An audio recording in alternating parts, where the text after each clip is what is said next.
Hey there, I'm Lee Ullman here with some big news from the National Young Farmers Coalition. We're partnering with Heritage Radio Network on a special season of The Farm Report. It's all about what's happening with the Farm Bill and how it impacts farmers and eaters. I am growing diversified vegetables on land that's been in our family for 150 years. And so with the pandemic, gentrification, property values going up, we had to sell the land and we lost it. Join us as we uncover the untold stories behind this massive piece of legislation that shapes how we grow our food, what we eat, and so much more. The problems we have had, those are things that come from earlier Farm Bill and USDA policy, right? Like Earl Butz, get big or get out. You know, it's my responsibility to know not only what I'm eating, but then like how that all came to be. And realize like, wow, like this piece of legislation, all this money, like it's technically something that I support as a taxpayer. While Congress debates the next Farm Bill, this is not just an invitation to listen. It's a call to action. Be part of the conversation. Subscribe to the Farm Report on Heritage Radio Network, wherever you listen to podcasts.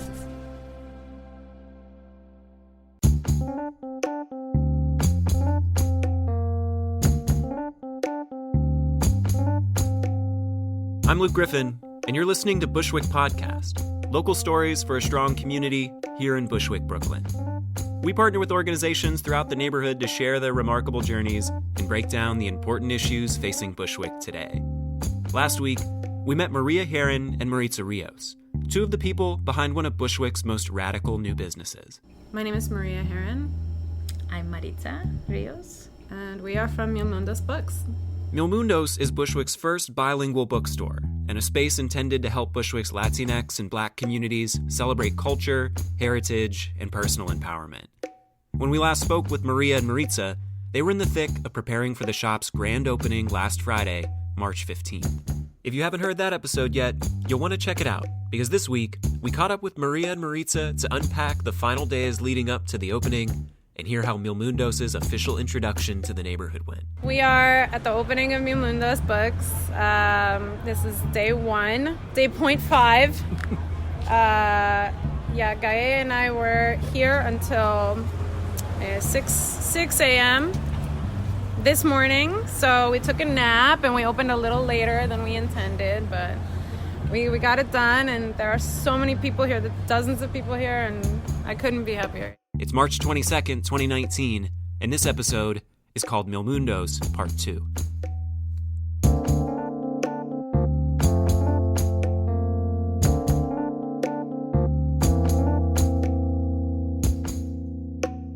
In the final week leading up to Mundos' opening, Maria and a team of friends transformed the shop from an empty box with unpainted walls and unfinished floors into a fully furnished, fully operational bookstore. It was, as you would imagine, a whirlwind. For as much as they'd laid out a plan, the team had virtually no institutional support and a budget with no margin for error. Every unexpected challenge, from equipment to furnishings to inventory, required time or money that they didn't have. Crossing the finish line meant a lot of improvising. Well, it was, a lot of it was last minute. A lot of it was, we kind of went by the plans that we roughly had and then just went from there. Like, we needed 2 extra bookshelves, so I went to IKEA last minute and just bought blessed Billy bookshelves. But, we had done everything we could to keep the cost low. Like, there was another toy store closing in Park Slope, and the landlord asked us, we saw an ad, and the landlord was like, if you can take all the plywood, it's free. So our counter and our point of sale is made of reconstructed plywood that we found and stripped for that purpose. And it looks great. So are a few of our bookshelves. A lot of our bookshelves are like cheap finds. Yeah, we tried to not keep it too last minute so that costs would be low. But yeah, a lot of it, we just had to put it all together at the end, yeah. Even after weeks of intensive planning and preparation and a final push in the days before launch, Maria and her teammate Gaye were at the store until 6 a.m. on the day of the opening, putting the final touches on the shop. It was pretty wild. Another family member of Mundos, Gaye, and I were working quite a bit to open up, and also other just friends from the community helping to make it happen. We were scrambling for furniture. We were getting the paint on the walls. Like, we were putting in the floor and painting at the same time. Lots of drop cloths, lots of magic erasers, lots of everything. And then, by around March 15th, 4 p.m., Guy and I opened the doors for business. It was a process that a lot of people might call chaotic and arduous. But Maria and Maritza, in the indomitable spirit of Mundos, call it organic and collaborative. We planned on it being organic. We had our vision, and we jumped in and we're like, where can we find this vendor? Where can we find these benches? And just putting call outs to our community and friends and family of how, this is what we need. Is there any way that you can support us? Even something that's not on this list that you feel could be good. And in that way, it was organic that people brought ideas to us. I'd say it was more than just the Mundos family talking and planning. We were all like hitting up our social circles, our families, just to get feedback and ideas. You get a sense that some surprises may have been more welcome than others, but to see the completed bookstore is to observe the tenacity and love of a community that came together for a shared mission. We asked for a color similar to a swatch, and we handed in kind of like a beige swatch, and as you can see, the store is pink, which is fine. It is fine because it looks gorgeous, and it's a collaborative effort. When things happen a little differently than you envision, you have to remember there are other people involved, and that's what makes it. That's the reason the store looks like this. That's not one person. So, yeah, I'm very grateful. I'm very grateful to be a part of everyone's creative process.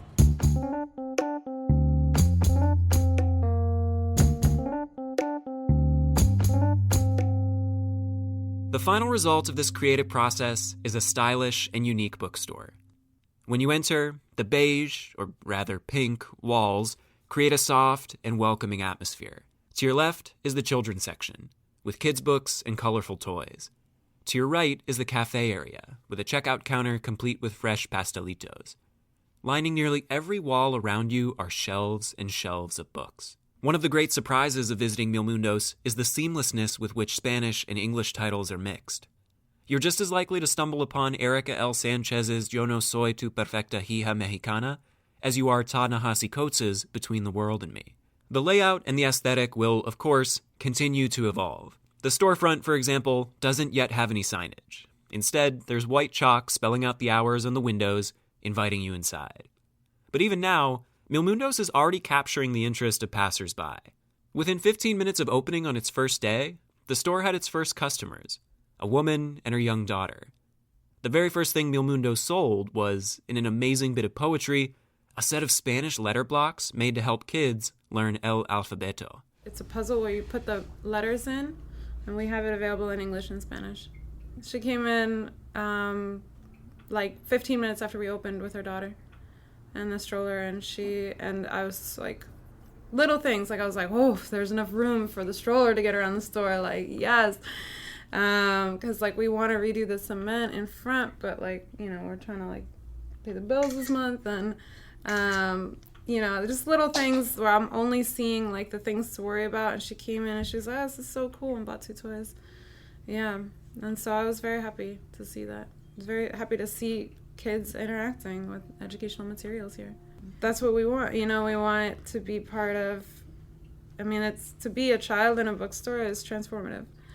Also, I've never seen the letters, the toy letters, available in Spanish anywhere. So, and I wonder, it's a little thing I wish I had growing up for myself, So, just kind of that evidence of culture. A couple of hours after that first sale, the store was overflowing with visitors for Mundos' official launch party. The store was filled from shelf to shelf with friends of Mundos and people from throughout the community. Gaye served pastries from behind the counter as visitors browsed and chatted.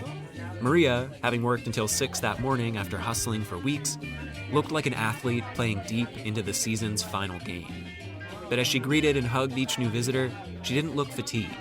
She looked joyous. I was not surprised by the amount of love, but I was surprised by how many people from everyone's past and present involved in the project came out to see this.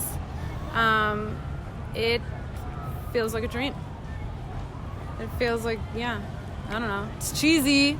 Maybe it's cheesy. It feels like a dream come true. There are a lot of people from a lot of different parts of all of our lives coming in to see this, and they're all floored. I've never seen anything like it.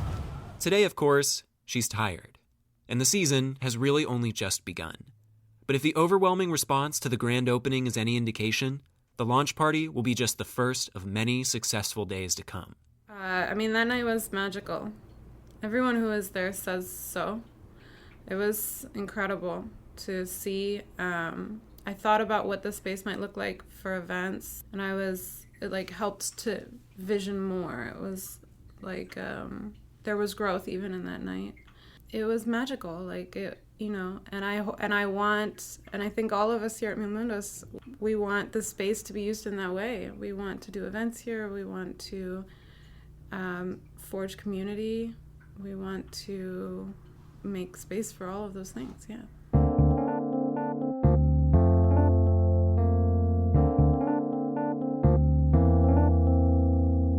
On the momentum of the grand opening, the response in these early days has been encouraging. New customers continue to stroll in each day, and though business is somewhat slow, it's steady and growing. Like any new store, Mundos will have to invest time and energy into getting new customers. But unlike most of Bushwick's new businesses, Mundos, to its core, is engaging the neighborhood's cultures and communities on their own terms. When we've gone to pick up coffee together, we're just like, hey, this is what's happening. And people respond more to you giving them detail. It's relatable to them, We tell them, I'm Maritza, I'm Mexican. And Maria's like, I'm Cuban. And the other person will be like, well, I'm Dominican. And we're all here now. And I think that's would be my approach moving forward, is engage in conversation. Even when I'm on shift, I want to go out there and talk to people, and just engage them in that way. I find that at least in my culture, in my community, people respond well to you relating to them over a dialogue, in-person dialogue. And I feel like that would be successful in this neighborhood as well. Mundos' mission is already resonating with people in the neighborhood and beyond. Maritza was visiting family in Mexico during the grand opening, but used the opportunity to share the work that the team is doing back here in Bushwick. Even in another country, the importance of that work is clear. I was telling my family in Mexico about it when we were talking to local vendors while out in the city. It was exciting to talk to them about hey, this is what we're building over there in the States, and they were interested. They were like, maybe we could sell our little local artisanal things, And so I truly felt like this is connecting 1,000 worlds. Today, as the phone rings and servers pour coffee and check out customers, the scale of the opportunity, as well as the challenge for Mundos, is coming into focus. The store's goals of radical inclusion in the community are ambitious, but this means that the stakes for the team are high and personal. After weeks of learning how to efficiently manage equipment and processes, Maria and Maritza must now start thinking about how to sustainably manage their space and their people. I guess one of the things that I'm feeling now is I feel a little nervous, right? Because it's a big responsibility that we're all taking on. I talked to Maria yesterday about, how can we all process our stress together in a way that's not, overwhelming others, in a way that's respective of people's boundaries around communication. And that's what I feel. I feel like, yes, Mundos family has been working, and we're, everything's been so far so good. We all connect, we all vibe well together. I would like to figure out a way that we can all emotionally take care of ourselves individually and together. That's probably what's coming up, because owning a business and running it is really hard, and it's emotionally overwhelming too. So I want that's the one thing that I feel like I want to take care of the Mundos family. There's still the matters of loans, of fulfilling contractors, of paying out payroll each week. For as hard as Maria, Maritza, and the team have worked, in many ways, the hardest work lies ahead. But for as much as there is to feel overwhelmed by, there's even more to feel optimistic about. I also feel very hopeful. I come from a family that has started from the ground, just like Mundos has, learning what permits are, learning what different licenses are, learning about loans. And they've proven to be successful because, A, they've had family, and the motivation and the need is there. And that's where we are. Like, this community needs something like us, and we have the motivation, we have the backing, there's community behind us. So I feel very hopeful for the success of our store. Having now introduced her brainchild to the world, Maria likens this experience of creation and growth, of uncertainty and faith, to motherhood. You know, this whole thing feels like motherhood, and I think it's important to recognize, like, when you go through these, motherhood is 9 months, you have this being in you, and then you give birth, and then maybe you realize, you know, shit's gonna change, like, from now on. And for me, I've definitely had that initial panic of, like, now you have bills to pay, and you know that is very real. And so I think these conversations about self-care within the company or self-care within the Mundos family is definitely valued. Also, just excited to like do the things we set out to do. I think that's what's going to make it sustainable, is doing everything. Of course, what's going to make it sustainable is doing all the things that we said we would do. So it's just a matter of getting that done. Now that the team has delivered Mundos to the neighborhood, doing what they said they would means creating a space for Bushwick's most dispossessed people to feel at home.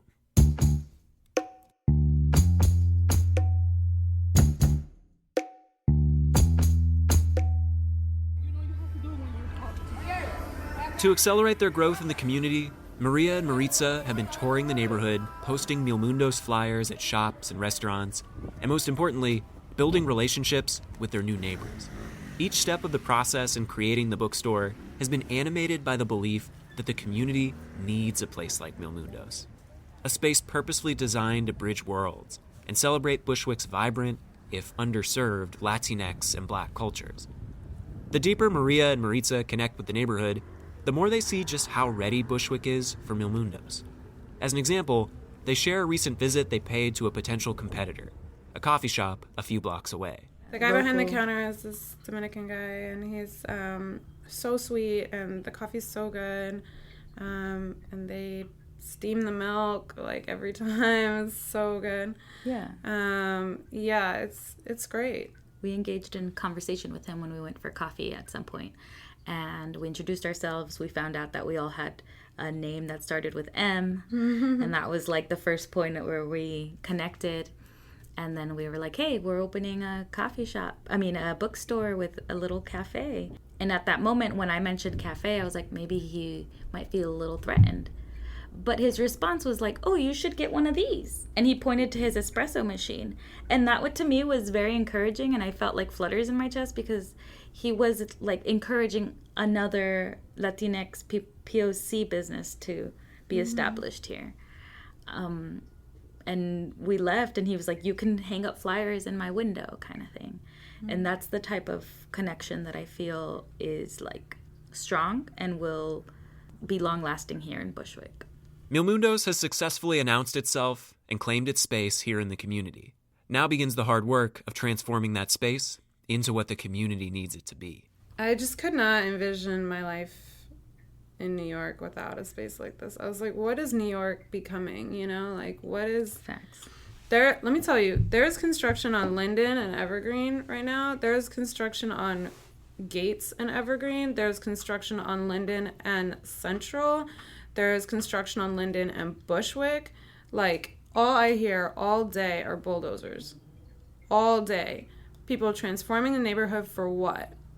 And we all know for what. And, like, so for me, it's like, I don't... Like, something's got to give, you know? Something's got to give. And so if we can create a space where we can address these issues of, takeover and gentrification. If we can lock down a space that's sustainable and like for the people who are already here, I mean, that's the New York I want to live in, That's the New York I want to live in.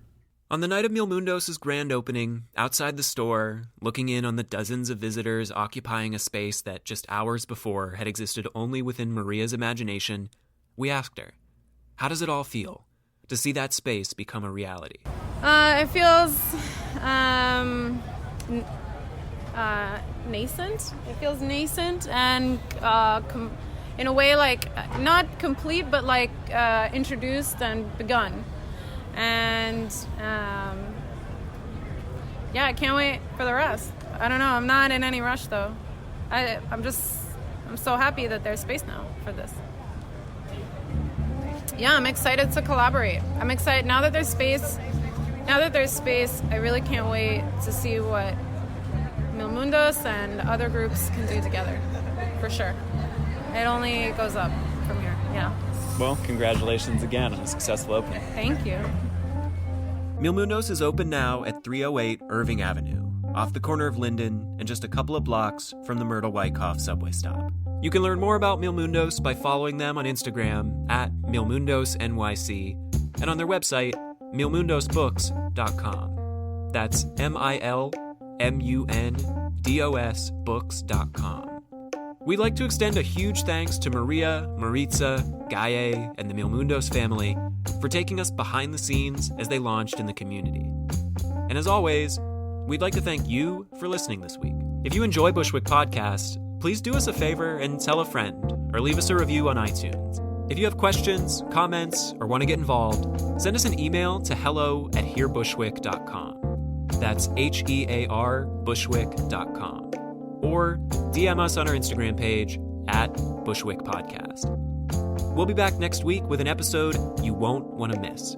A transformative journey into the life-changing magic of doing other people's taxes. We'll see you then.